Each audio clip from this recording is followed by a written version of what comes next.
Sevdan yaktı sen gideli, gönlüm sevmedi sen gideli.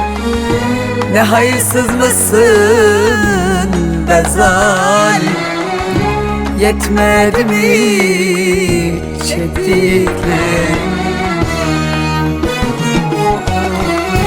Sevdan yaktı sen gideli, gönlüm sevmedi sen gideli.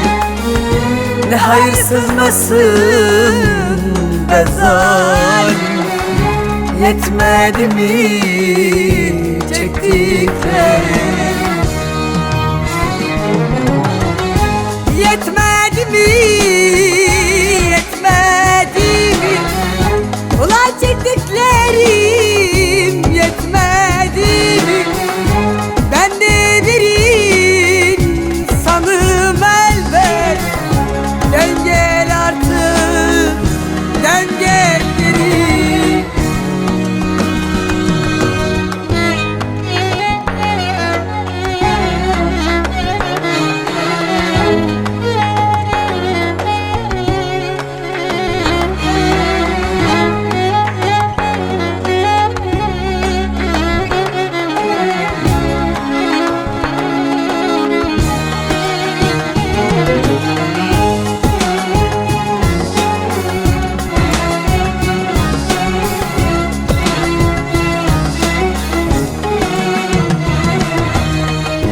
Sen gideli yıllar oldu, saçlarıma aklar doldu.